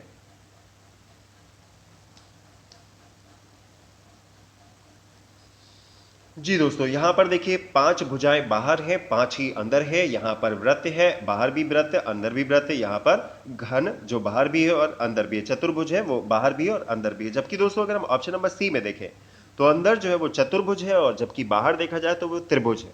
तो ऑप्शन नंबर सी इस प्रश्न के लिए बिल्कुल सही विकल्प है। चलिए दोस्तों अगला प्रश्न। दोस्तों निम्न युग्मों में किस से वही संबंध है जो जी जे और क्यू यू के बीच में है?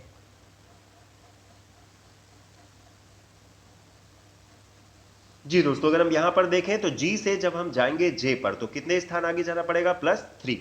और Q से जाएंगे हम U पर तो हमें कितना जाना पड़ेगा आगे? +4। तो अगर हम देखें विकल्पों में तो A से D पर जब हम जाएंगे तभी भी हमें क्या प्लस करना पड़ेगा दोस्तों? +3 करना पड़ेगा। और S से W पर जाएंगे तब हमें +4 करना पड़ेगा। तो ऑप्शन नंबर सी इस प्रश्न के लिए जिन्होंने भी बताया बिल्कुल सही विकल्प हो जाएगा, AD और SW। चलिए मित्रों, और दोस्तों अंग्रेजी वर्णमाला का क्रम जो है वो आपको याद होना ही चाहिए।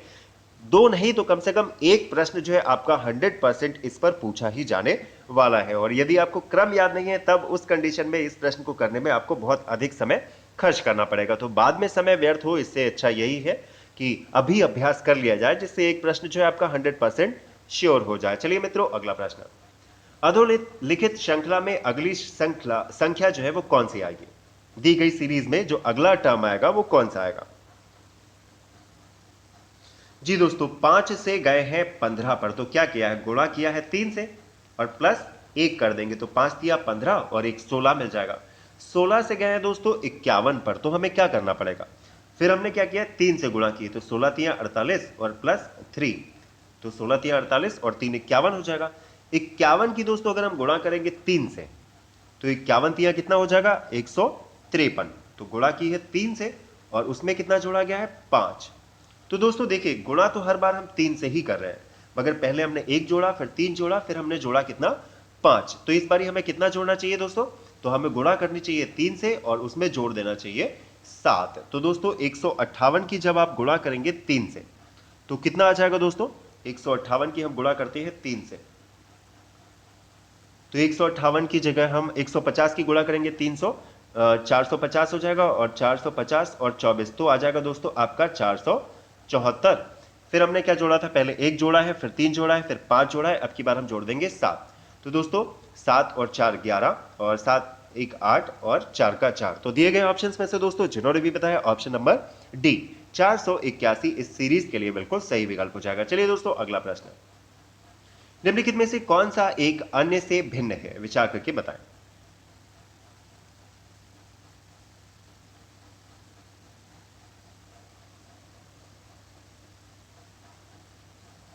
जी दोस्तों, डी से गए हैं एफ पर, क्या किया है? +2। एफ से गए हैं एच पर तो क्या किया? +2। उसी प्रकार दोस्तों के बाद हम +2 करेंगे, के बाद एल एम और एम के बाद एन ओ, तो दोनों बारी हमने क्या किया? +2 किया। उसी प्रकार अगर हम दोस्तों देखें आर के बाद एस आता है, एस को छोड़ा टी पे आ गए, टी के बाद यू आता है, यू को छोड़ा हम बी पे आ गए, तो यहां पर भी हमारा +2 और +2 है। टी के बाद दोस्तों हम क्या करेंगे? टी के बाद अगर हम +2 करेंगे तो टी यू वी आना चाहिए, तो वी नहीं आया, डब्ल्यू आया, यानी +3 किया है। और वी के बाद दोस्तों डब्ल्यू के बाद अगर हम +2 करेंगे तो आना चाहिए वाई, जबकि यहां पर है जेड, तो दोनों बार यहां पर क्या किया गया? +3 और +3। तो टी डब्ल्यू जेड इस प्रश्न के लिए जिन्होंने भी बताया बिल्कुल राइट ऑप्शन है। चलिए दोस्तों अगला प्रश्न देखते हैं। यदि किसी माह का चौथा दिन शनिवार है तो 4 तारीख को दोस्तों है शनिवार, तो उस माह को 26वें दिन से 5 दिन पहले कौन सा दिन होगा? तो दोस्तों अगर हम बात करें तो 4 तारीख को है शनिवार, तो 11 को भी शनिवार होगा, 18 को भी शनिवार होगा और 25 को भी शनिवार होगा। और पूछा क्या गया कि 26वें दिन से 5 दिन पहले कौन सा दिन था? तो दोस्तों 26 दिन से 5 दिन पहले का दिन जो हो जाएगा वो कौन सा होगा? वो होगा 21वां दिन। तो 21वां दिन जो है वो पूछा गया है आपसे। और दोस्तों आपको पता है कि 18वां दिन क्या है? शनिवार। 19वां दिन क्या हो जाएगा? संडे हो जाएगा। 20वां दिन हो जाएगा मंडे और 21वां दिन हो जाएगा ट्यूसडे। तो ऑप्शन नंबर बी इस प्रश्न के लिए मंगलवार जिन्होंने भी बताया राइट ऑप्शन है। चलिए दोस्तों अगला प्रश्न। दोस्तों एक पुरुष को अपने पति से परिचित कराते हुए एक स्त्री ने कहा है, तो दोस्तों स्त्री ने क्या कहा है? स्त्री ने कहा है कि उसके भाई के पिता, तो मान लीजिए दोस्तों यह रही हमारी स्त्री और यह रहा वह व्यक्ति, जी यह रहे वह व्यक्ति, ये मेल है तो इन्हें हम एम से रिप्रेजेंट कर देते हैं। एक स्त्री ने कहा कि उसके भाई के पिता, तो इस व्यक्ति के भाई के पिता, तो ये रहे इसके भाई और ये रहे इसके पिताजी। इसके भाई के पिता मेरे दादाजी के इकलौते पुत्र हैं। तो ये रहे हमारे दादाजी, ग्रैंडफादर के इकलौते पुत्र हैं। तो यह स्त्री जो है किस प्रकार उस पुरुष से संबंधित है। तो दोस्तों इन दोनों के बीच में संबंध पूछा गया है। तो दोस्तों इस स्त्री के दादाजी और दादाजी का इकलौता पुत्र, मतलब यह जो है इसके पिता हो गए, इस स्त्री के भी पिता हो गए हैं।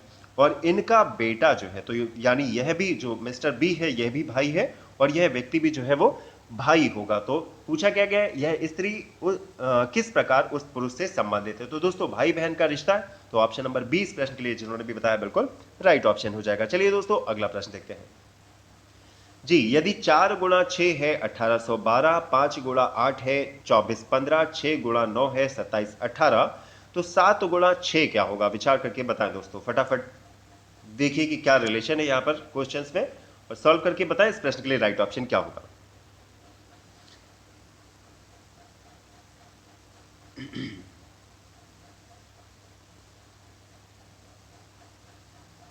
जी दोस्तों 4 गुणा 6 से हमें मिलना चाहिए 1812।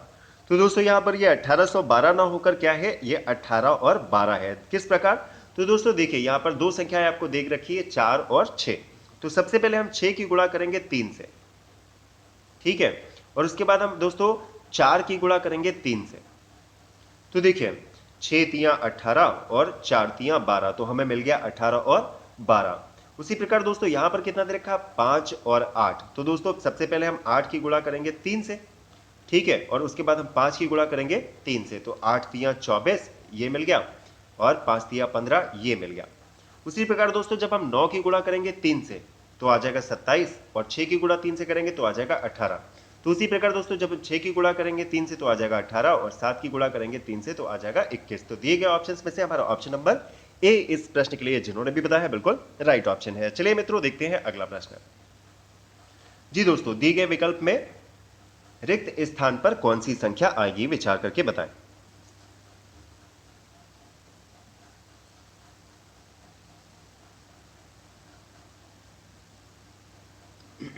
दोस्तों यहां पर देख सकते हैं आप 28 है, उसके बाद आए हैं हम 25 पे, तो हमने क्या किया -3। 25 से दोस्तों हम आए हैं 22 पर, क्या किया -3। 22 से आए दोस्तों 20 पे, तो हमने क्या किया है दोस्तों -2। उसी प्रकार अगर हम देखें यहां पर तो 28 से पहुंचे हम 31 पे, क्या किया हमने +3। 31 से पहुंचे हैं दोस्तों हम 34 पे +3 और 34 से पहुंचे हैं 36 पे, तो हमने क्या किया है दोस्तों +2। तो यह सीरीज तो आपकी हो गई, ठीक है। अब दोस्तों बीच वाले स्थान पर क्या आएगा, तो दोस्तों यहां पर आप देख सकते हैं कि यहां पर देखिए दो सीरीज और बन सकती है। और देखिए अगर हम 31 से इस वाली लाइन में जाएं तो दोस्तों 31 है, 31 में अगर हम क्या कर दें -3 कर दें, ठीक है, तो हमें कितना मिल जाएगा 28 और 28 में दोस्तों अगर हम कर देंगे -4 तो हमें क्या मिल जाएगा 24 जो कि दे रखा है। और वही काम अगर हम इधर करें 25 में +3 कर दें तो यहां कितना आ जाएगा 28 और 28 में +4 कर देंगे तो दोस्तों फिर हमें मिल जाएगा 32। तो दिए गए ऑप्शंस में दोस्तों ऑप्शन नंबर बी इस प्रश्न के लिए बिल्कुल राइट ऑप्शन हो जाएगा। 28 जब हम यहां पर रख देंगे तो यह सीरीज जो है वो कंप्लीट हो जाएगी। ऑप्शन नंबर बी बिल्कुल सही उत्तर है। चलिए मित्रों अगला प्रश्न दोस्तों समीकरण 1/x - 3 - 1/x + 5 = 1/6 में x का मान क्या होगा। तो दोस्तों द्विघात समीकरण वाले यदि आपने प्रश्न किए हैं तो यहां से पहले आप एलसीएम लेंगे और उसके बाद इस समीकरण को हम बना लेंगे और जब भी आप इसे सॉल्व करेंगे तो आपका जो राइट ऑप्शन आ जाएगा वो आ जाएगा -9 और 7। तो दिए गए ऑप्शंस में से ऑप्शन नंबर सी इस प्रश्न के लिए राइट ऑप्शन है। और यहाँ पे स्पेस की कमी है दोस्तों, इसीलिए इस प्रश्न को यहाँ पे सॉल्व कर पाना कठिन है, मतलब थोड़ा सा टाइम टेकिंग है और कुछ नहीं है। चलिए दोस्तों अगला प्रश्न है। एक संख्या में 2 अंक हैं, यदि अंकों के स्थान आपस में बदल दिए जाए और नई संख्या को मूल संख्या में जोड़ दिया जाए तो परिणामी संख्या सदैव निम्न में से किस से विभाजित होगी, विचार करके बताएं इस प्रश्न के लिए राइट ऑप्शन क्या होगा। जी दोस्तों एक संख्या है 2 अंक की, तो मान लीजिए एक पहला अंक है x और दूसरा अंक y। क्या दे रखा है, यदि अंकों के स्थान आपस में बदल दिए जाए तो दोस्तों सबसे पहले हम संख्या बनाते हैं। संख्या क्या बनेगी, हमारी संख्या बन जाएगी 10x + y, यही तो संख्या हो जाएगी 2 अंकों की। अब इन्होंने कहा कि अंकों के स्थान यदि बदल दिए जाए तो दोस्तों अब हम अंकों का स्थान बदल देते हैं, तो क्या हो जाएगी संख्या हमारी 10y + x, ठीक है। और क्या कहा गया है, कि यदि हम अंकों का संख्या स्थान बदल दें और नई संख्या को मूल संख्या में जोड़ दें। तो दोस्तों इन दोनों को हमें जोड़ देना है। तो देखिए यहाँ पे 10y ये है और 1y ये है, तो हमारी y कितनी हो गई 11y प्लस 10x ये रहे और 1x ये रहा, तो कितने हो जाएंगे 11x। तो पूछा गया है यह किससे हमेशा विभाजित होगी। तो दोस्तों यहां पर भी 11 है, यहां पर भी 11 है, तो 11 11 जब दोनों साइड दे रखा तो किससे विभाजित होगा 11 से ही विभाजित होगा। तो उस कंडीशन में आपका ऑप्शन नंबर डी जिन्होंने भी बताया बिल्कुल राइट ऑप्शन है। चलिए दोस्तों अगला प्रश्न, एक व्यक्ति 10% वार्षिक चक्रवृद्धि ब्याज की दर से 4 वर्ष के लिए 10,000 रुपए कर्ज लेता है, उसे कितना ब्याज देना पड़ेगा। जी चक्रवृद्धि ब्याज का फार्मूला क्या होता है दोस्तों, P ब्रैकेट में हम क्या रखते हैं दोस्तों 1 plus R upon G 1 plus R upon 100 की पावर n और माइनस 1 कर देते हैं। तो यहां से जब आप इस फॉर्मूले को रख के सॉल्व करेंगे तो उस कंडीशन में आपका आंसर आ जाएगा 4641। दिए गए विकल्पों में से दोस्तों ऑप्शन नंबर डी इस प्रश्न के लिए राइट ऑप्शन है। चलिए मित्रों अगला प्रश्न, एक विद्यार्थी को परीक्षा में उत्तीर्ण होने के लिए कम से कम 50% अंक चाहिए। विद्यार्थी ने 50 अंक प्राप्त किए जो पास होने के लिए अनिवार्य न्यूनतम अंकों से 50 कम थे। तो दोस्तों प्रश्न पत्र का पूर्णांक क्या है। तो दोस्तों देखिए यहां पर कितने अंक प्राप्त किए उस अभ्यर्थी ने 50, और न्यूनतम अंक जो है वो कितने हैं 50% है, जो भी उसका पूर्णांक है मैक्सिमम मार्क्स है उसका 50% पास होने के लिए चाहिए। और दोस्तों पास हो वो कितने अंकों से फेल हुआ 50 अंकों से फेल हुआ, तो कुल जो पास होने के लिए नंबर चाहिए थे वो कितने चाहिए थे 100, और परसेंटेज की बात करें तो दोस्तों 50% चाहिए थे। तो यदि किसी संख्या का 50% 100 है तो उसका 100% कितना हो जाएगा, तो हम इसकी 2 से गुणा कर देंगे, तो उस कंडीशन में हमें मिल जाएगा 200। ऑप्शन नंबर ए इस प्रश्न के लिए सही विकल्प हो जाएगा, जिन्होंने भी बताया राइट ऑप्शन हो जाएगा ऑप्शन नंबर ए। चलिए मित्रों अगला प्रश्न देखते हैं, यदि किसी घन की एक भुजा 100% बढ़ा दी जाए तो उसका आयतन जो है वो कितने परसेंट बढ़ जाएगा। जी दोस्तों घन का आयतन जो निकालते हैं भुजा क्यूब होता है, ये क्यूब जो है इसका आयतन निकाला जाता है। क्या कह रखा है दोस्तों, हम मान लेते हैं कि घन की भुजा जो दोस्तों यहां पर x मीटर की दे रखी हुई है, तो घन का आयतन कितना हो जाएगा, तो यहां पर हो जाएगा 2x क्यूब हो जाएगा, क्योंकि यहां पर भुजा को 2 गुना कर दिया गया है, 100% बढ़ा दिया गया है। तो दोस्तों जब हम 2 गुना कर देंगे तो उसकी वृद्धि कितनी हो जाएगी 8 टाइम हो जाएगी, 2 दूनी 4 दूनी 8। तो यहां से आपका ऑप्शन नंबर बी इस प्रश्न के लिए जिन्होंने भी बताया बिल्कुल राइट ऑप्शन है। चलिए दोस्तों अगला प्रश्न, यदि किसी आयत का परिमाप 76 और क्षेत्रफल जो है 360 है तो उसकी सबसे छोटी भुजा की लंबाई क्या होगी।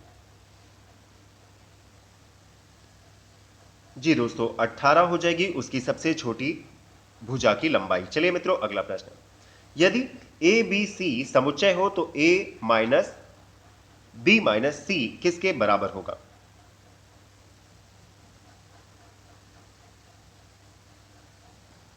जी दोस्तों A minus B union A intersection C इस प्रश्न के लिए जिन्होंने भी बताया ऑप्शन नंबर ए बिल्कुल राइट ऑप्शन है। चलिए मित्रों अगला प्रश्न, एक व्यंजक दे रखा है दोस्तों 2 plus under root 2 plus 1/2 root 2 plus 2 minus root 2, तो दोस्तों यह किसके बराबर होगा। जी जब आप इसे सॉल्व करेंगे दोस्तों तो 4 plus root 2 option number A इस प्रश्न का हो जाएगा राइट ऑप्शन। चलिए मित्रों अगला प्रश्न, श्रृंखला में x का मान क्या होगा। जी दोस्तों सीरीज दे रखी है आपको, विचार करके बताएं कि x के स्थान पर क्या आना चाहिए। जी दोस्तों 2 से गए हम सबसे पहले 6 पर, तो दोस्तों क्या किया है 2 से 6 पर जाने के लिए हमने 3 से गुणा की है। फिर दोस्तों 6 से गए हम 30 पर, तो हमें किससे गुणा करनी पड़ेगी 5 से, 6 पंजे 30। 30 से गए हैं दोस्तों हम 210 पर, तो दोस्तों 30 की जब आप 7 से गुणा करोगे 7 या 21 होता है, तो आप आ जाओगे 210 पर। तो दोस्तों पहले हमने 3 से गुणा की, फिर 5 से गुणा की, तो 7 से, तो अब हमें किससे गुणा करनी चाहिए, फिर हमें गुणा करनी चाहिए दोस्तों 9 से। 210 की जब आप 9 से गुणा करोगे तो दोस्तों आपको कितना मिल जाएगा 9 जीरो का 0, 9 एकम 9 और 9 दूनी 18, तो 1890 जो है इस प्रश्न के लिए राइट ऑप्शन हो जाएगा ऑप्शन नंबर बी। चलिए दोस्तों अगला प्रश्न, दोस्तों ₹49 को 150 बच्चों में बांटा गया है, बड़ी गरीबी चल रही भाई, 149 रुपए को आप बांट रहे हो 150 बच्चों में। यदि प्रत्येक लड़की को 50 पैसे और प्रत्येक लड़के को जो है वो 25 पैसे मिले तो लड़कों की संख्या कितनी होगी। जी विचार करके बताएं इस प्रश्न के लिए राइट ऑप्शन क्या होगा। जी दोस्तों, अगर हम बात करें इस प्रश्न की तो ऑप्शन नंबर बी जिन्होंने भी बताया लड़कों की संख्या जो है वो 104 है। दोस्तों अगर 104 होगी लड़कों की संख्या तो प्रत्येक लड़के को कितने मिल रहे हैं? 25 पैसे मिल रहे हैं। तो अगर हम 25 से डिवाइड कर देंगे तो कितना आ जाएगा दोस्तों? 26 आ जाएगा। कितना आ जाएगा? 26। 26 रुपए जो है वो लड़कों को दिए गए हैं और बचेंगे कितने 49 में से? तो दोस्तों 23 बचेंगे और 23 में जो है वो 46 लड़कियां हो जाएंगी। तो दोस्तों 104 लड़के और 46 लड़कियां, तो कुल मिला के 150 बच्चों की संख्या भी पूरी हो गई है। 26 रुपए इन्हें मिले और 23 इन्हें मिले, तो रुपए भी हमारे 49 पूरे हो गए। तो दिए गए ऑप्शंस में से हमारा ऑप्शन नंबर बी इस प्रश्न के लिए राइट ऑप्शन है। तो दोस्तों आज की वीडियो कैसी लगी कमेंट में हमें जरूर बताइएगा। आप आज के टेस्ट से कितने प्रश्न हल कर पाए हैं यह भी हमें कमेंट बॉक्स में जरूर बताइएगा। और दोस्तों वीडियो पसंद आई तो इसे लाइक कीजिए, शेयर कीजिए और सपोर्ट कीजिए। और ज्यादा जानकारी और तैयारी के लिए दोस्तों बने रहिए बीएसए ट्रिकी क्लासेस के साथ। वीडियो को अंत तक देखा उसके लिए थैंक यू।